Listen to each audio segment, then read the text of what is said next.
Assalamualaikum warahmatullahi wabarakatuh.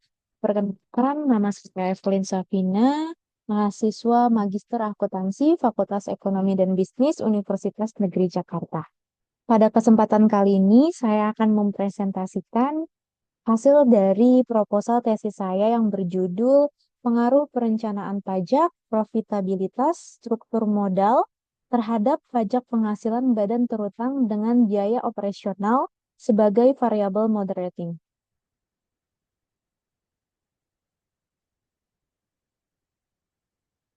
Yang pertama ini ada latar belakang.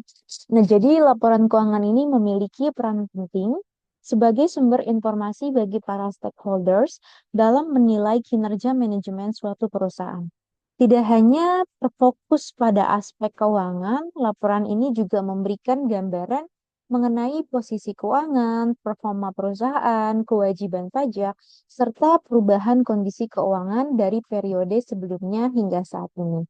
Salah satu informasi penting yang dapat diperoleh dari laporan keuangan adalah data mengenai posisi keuangan yang berkaitan dengan laba.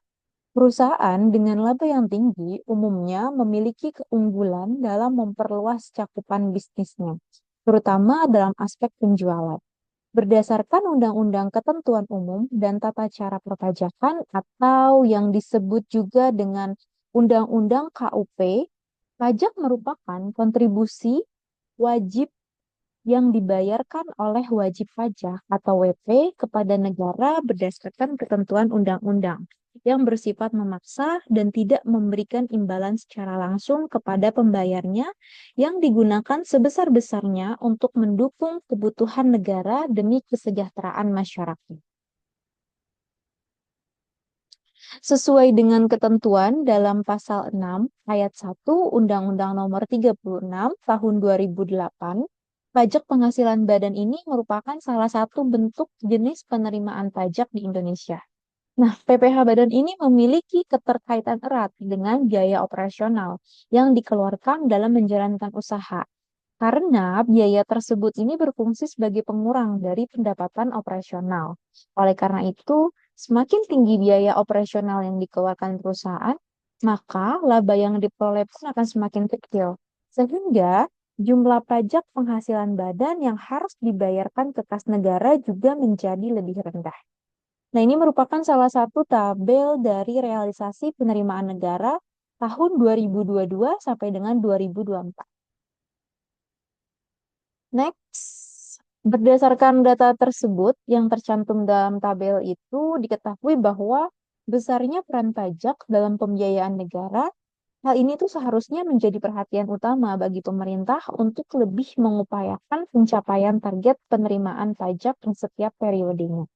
Dan sesuai dengan ketentuan dari Badan Pemeriksa Keuangan atau yang disebut juga dengan BPK, tarif PPh Badan di Indonesia ini telah mengalami penurunan sebagai bagian dari strategi optimalisasi penerimaan pajak.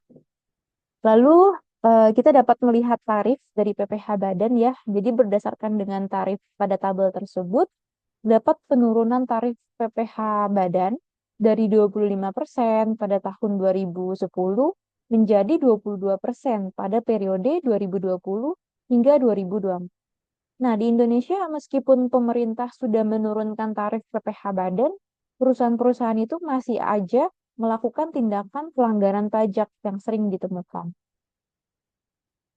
Nah, ini salah satu dari fenomena yang terjadi yang pernah diungkap oleh DJP atau Direktorat Jenderal Pajak yang melibatkan PT Coca-Cola Indonesia. Jadi DJP ini menemukan lonjakan signifikan dalam pencatatan biaya pada awal tahun 2000-an.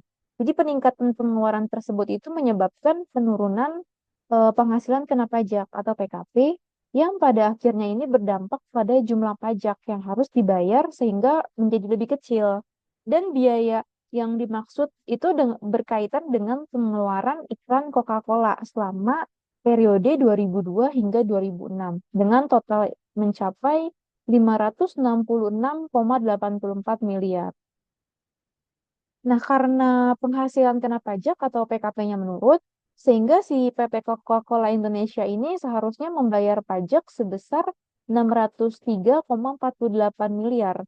Namun berdasarkan perhitungan perusahaan, hanya disetorkan sebesar 492,94 miliar ke kas negara, sehingga terdapat selisih sebesar 49,24 miliar yang tidak dibayarkan.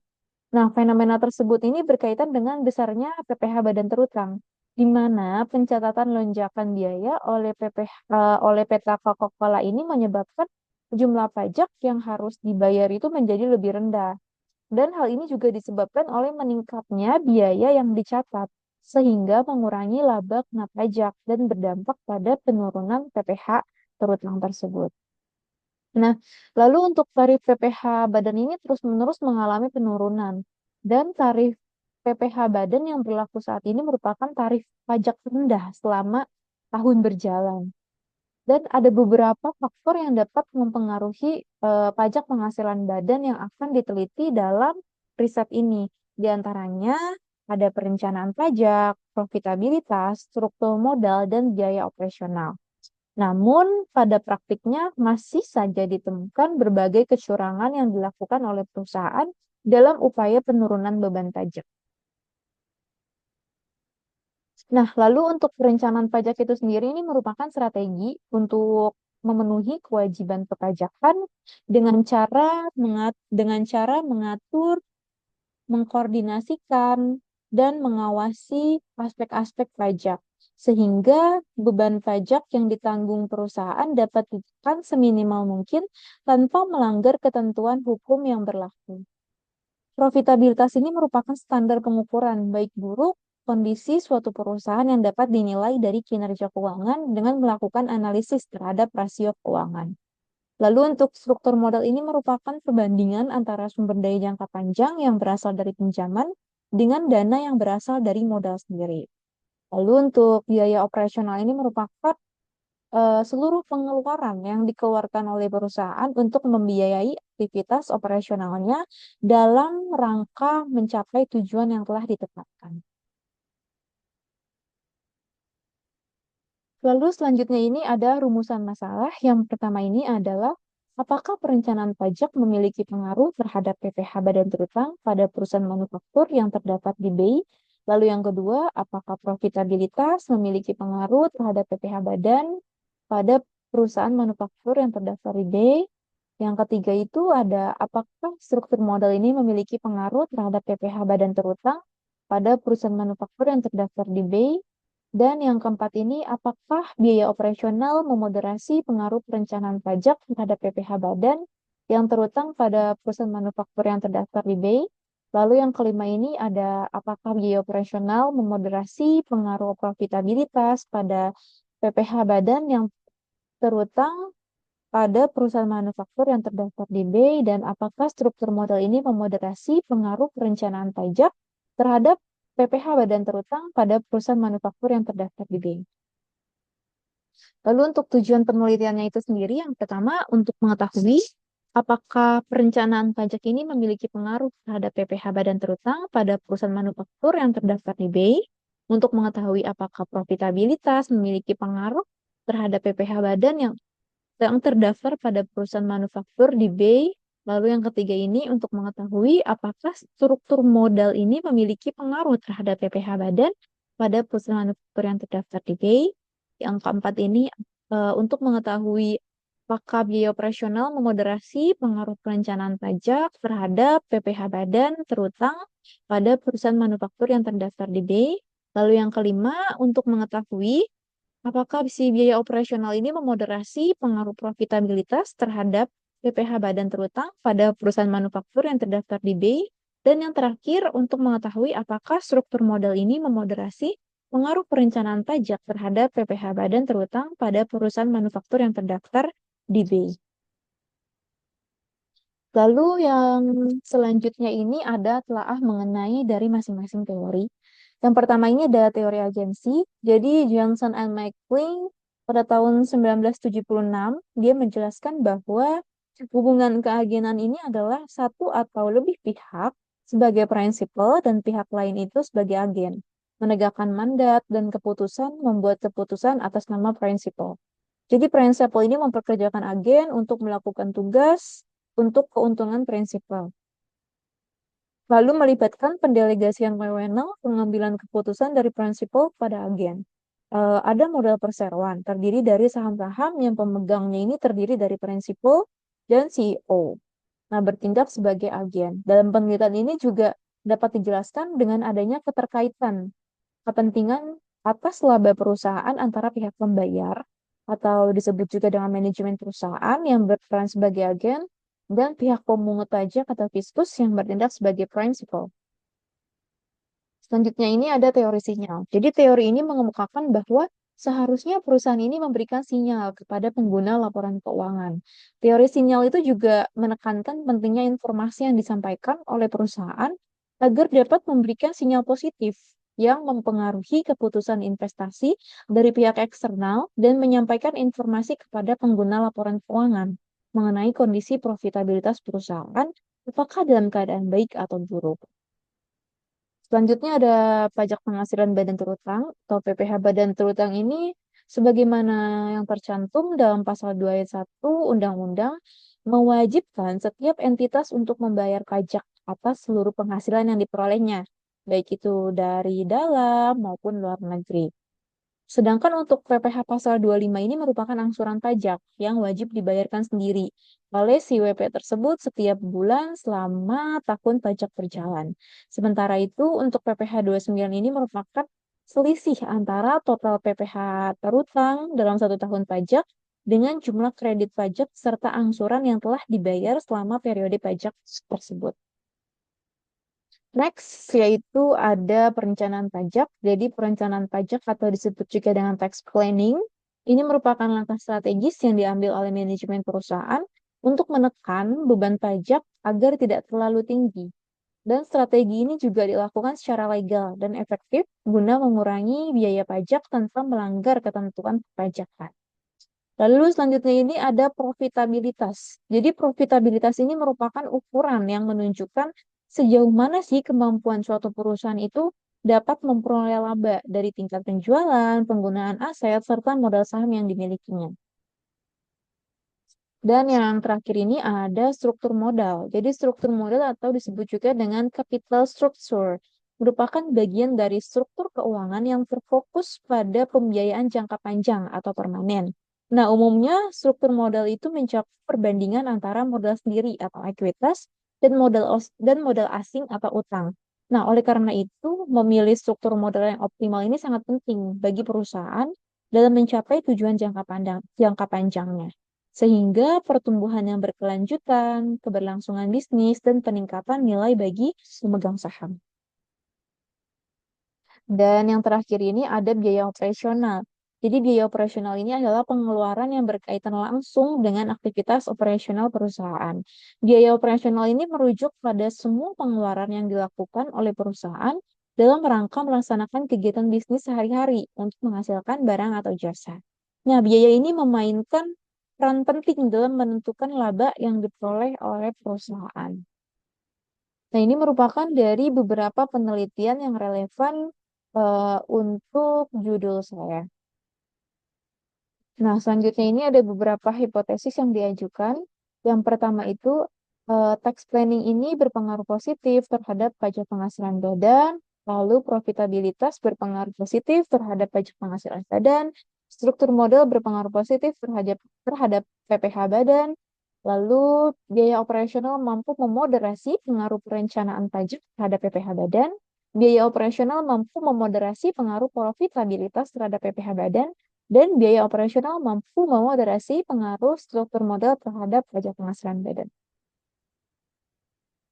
Dan ini merupakan dari kerangka konseptualnya, yaitu perencanaan pajak berpengaruh terhadap PPh badan, profitabilitas berpengaruh terhadap PPh badan, struktur modal berpengaruh terhadap PPh badan, biaya operasional memoderasi perencanaan pajak terhadap PPh badan, biaya operasional memoderasi profitabilitas terhadap PPh badan, dan biaya operasional memoderasi struktur modal terhadap PPh badan. Selanjutnya ini ada metodologi penelitian. Nah, yang pertama ini ada populasi. Jadi populasinya ini pada perusahaan TBK atau terbuka yang terdaftar di BEI atau Bursa Efek Indonesia dalam sektor manufaktur tahun 2020 sampai dengan 2023. Lalu untuk samplingnya yaitu metode penelitian yang diambil ini diterapkan dengan menggunakan metode purposive sampling dengan pertimbangan ataupun kriteria beberapanya diantaranya yaitu perusahaan terbuka atau TBK yang terdaftar di BEI dalam sektor manufaktur dan telah mengeluarkan laporan keuangan periode 2020 sampai dengan 2023. Lalu perusahaan sektor manufaktur yang menyajikan laporan keuangan dalam mata uang rupiah dan laporan keuangan mempunyai data lengkap sesuai dengan variabel operasional yang diperlukan dalam riset ini. Lalu untuk teknik pengumpulannya yaitu menggunakan data sekunder, yakni laporan keuangan tahunan periode 2020 sampai dengan 2023 dan dihimpun dari BEI atau Bursa Efek Indonesia. Nah, selanjutnya ini ada operasionalisasi dari variabel penelitian. Nah, yang pertama ini ada variabel Y-nya, yaitu pajak penghasilan badan. Nah, untuk definisi konseptualnya itu sendiri yaitu PPh badan adalah kewajiban pajak yang harus dibayarkan oleh wajib pajak atas setiap penghasilan yang diperoleh, baik yang bersumber dari dalam negeri maupun luar negeri, tanpa memandang nama maupun bentuk penghasilan tersebut. Nah, untuk rumusnya itu sendiri, PPh badan adalah laba fiskal dikali tarif PPh badan.